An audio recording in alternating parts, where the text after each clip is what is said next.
Il est à présent l'heure d'ouvrir le grand sport avec Johnny Lérivin qui nous a rejoint en plateau. Bonsoir Johnny. Bonsoir à tous. Honneur d'abord aux volleyeurs du TGV à nouveau couronnés champions de l'océan Indien. Les Tamponnais restent les maîtres du volleyball dans l'océan Indien. 3 ans après leur dernier sacre à Madagascar, eh bien, ils ont confirmé leur suprématie hier à l'île Maurice après une belle finale livrée contre les champions de Rodrigue. Ambiance, smash et réaction sur des images de Patrick Ramoudou. Dans un gymnase presque tout acquis à la cause des Rodriguais, il fallait d'entrée jouer gros bras. Et les volleyeurs du TGV vont le faire avec un sacré brio. Solide au bloc et efficace au filet, les Tamponnais servent une partition presque sans fausse note contre ces mêmes Rodriguais qui les avaient dominés en match de poule. Cette fois-ci, le TGV déroule 25-18, 25-22 d'affilée. Le groupe est solide, on a des jeunes, des expérimentés, ça se complémente bien et puis là sur le terrain il y en avait des gars qui en ont vécu des finales comme ça. Ça aide quand c'est chaud. Car ça va être chaud dans le 3e set, moment choisi par les champions Rodriguais pour se mettre enfin dans le bon sens du jeu, faire un peu douter les Tamponnais qui gâchent 2 balles de match et voilà l'adversaire recollé au score. On a failli s'en mordre les doigts surtout et on a 2 balles de match. Bon, on les a ressassés un petit peu et puis on a essayé de repartir de l'avant et bon ça passe. Ça passe dans le 4e set, les Tamponnais retrouvent de leur verve et enlèvent le set gagnant 25-21. Ils restent les maîtres du volleyball océan Indien.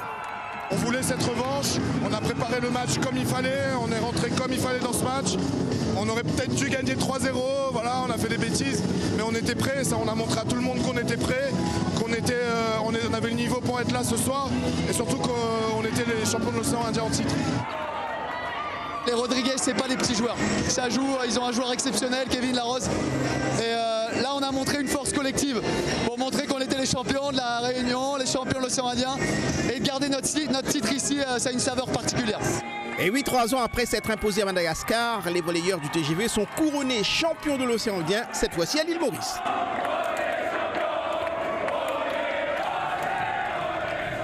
De l'or pour le TGV et du bronze pour les 2 équipes du Saint-Denis Olympique. Oui, les garçons du Saint-Denis Olympique ont gagné la petite finale 3-7-0 contre les Mauriciens du Camp-Hutier, alors que dans le tournoi féminin, les Dionysiennes ont dominé sur le même score les Malgaches de la Gendarmerie nationale. 3e et bronzé, c'est plus qu'une consolation pour la capitaine du Saint-Denis Olympique, Roxane Posé. On l'écoute.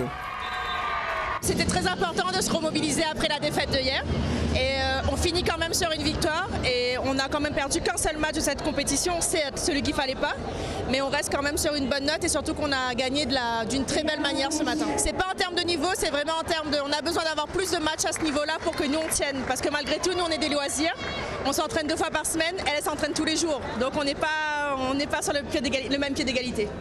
On en vient Johnny à l'une des images fortes de ce week-end. Un chaos impressionnant lors de la nuit des champions de kickboxing hier soir à Saint-Joseph. Il est l'œuvre de Vincent Naxos, le boxeur de Bois-de-Neuf. Regardez ce qui s'est passé sur le ring face à un Belge. Naxos place un high kick pleine face, dévastateur. Le Belge est KO. Naxos décroche la ceinture mondiale WKN de kickboxing après celle de Kawan. En revanche, Kevin Sella, le marmaille de Saint-Joseph, qui convoitait une ceinture européenne, a été obligé d'abandonner car blessé. On passe à présent en rugby. Le championnat élite senior est lancé et la première journée a affiché les favoris. L'équipe de l'Étang Salé est dans cette catégorie-là et hier, elle a plutôt bien lancé sa quête d'un nouveau bouclier de champion contre une équipe du Port en voie de reconstruction. On voit tout ça sur les images de David Dijoux.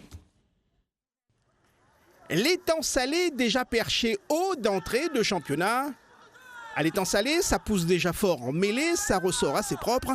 Et hier, ça s'est souvent fini dans l'embut portois. L'Étang Salé fort d'entrée, favori affiché d'un championnat élite avec une nouvelle formule.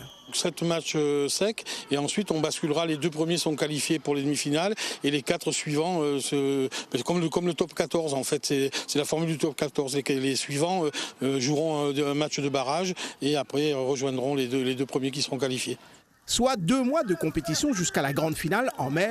Dans sa quête d'un nouveau bouclier de champion, l'Étang Salé débute avec une victoire 57-0 contre le Port. Il y a une nouvelle formule, donc on ne sait pas trop encore à quoi s'attendre. Après, de toute façon, nous, que ce soit contre n'importe quelle équipe, on a toujours envie de se donner à fond, on respecte toutes les équipes. Et puis là, on a un bon groupe. on se connaît plutôt bien tout le monde, donc on va espérer finir champion encore. L'ambition n'est pas la même côté Portois. L'équipe de l'Ouest se reconstruit et espère retrouver peu à peu des valeurs qui ont fait sa belle réputation d'antan. On s'est restructuré avec un nouveau président, une nouvelle dynamique, avec beaucoup de communication. Grâce à ça, on était invité justement en juin au Paris World Game. Et donc là, ce qu'on veut, justement, nous au Port, c'est vraiment de faire un rugby compétition et redevenir un petit peu le Port qui était dans les années 80-90. En tout cas, la bataille pour le bouclier 2023 est bel et bien lancée avec un bel intermédiaire Coupe du Monde déjà prévu dans 20 jours. La Réunion accueille le trophée et le partagera avec ses forces vives. 1000 gamins entre 8 et 14 ans qui jouent, donc donc on va leur faire profiter de la Coupe du Monde, ils auront le droit de faire des photos, ils vont voir des beaux matchs, donc voilà, faut qu'on soit prêt pour le 23, à partir du 23. Cette première journée du championnat a été prolifique en essais. En plus de la victoire 57-0 de l'Étang Salé, Saint-Pierre a battu le Chaudron 19-7, Saint-Paul s'est imposé 38-7 au Tampon et Saint-Gilles bat le 15 Dionysien 23-14. Après le ballon ovale, on parle de ballon rond et la saison de football qui reprend la semaine prochaine. En attendant, les équipes de l'élite multiplient les matchs amicaux, Johnny. Et parmi ces équipes, le Trois-Bassins Football Club qui fête cette année ses 30 ans d'existence. Un anniversaire qui compte dans ce petit club des Hauts de l'Ouest. Et ses dirigeants espèrent bien le célébrer comme il se doit, en dehors comme sur le terrain. Allez, direction le stade Saint-Alme où on s'est rendu hier avec David Desjous. Au Trois-Bassins FC, on trépigne d'impatience. Vivement le retour de la grande compétition pour assouvir cette saison cette envie de consolider un peu plus l'équipe au sein de l'élite et fêter comme il se doit les 30 ans d'existence du club. Un anniversaire presque charnière ici. C'est l'âge où il commence vraiment, en fait. Il faut 30 ans pour arriver à ce niveau-là. L'année dernière a été une très belle année. Et puis après, 30 ans, on va dire, on est papa, on est grand-père.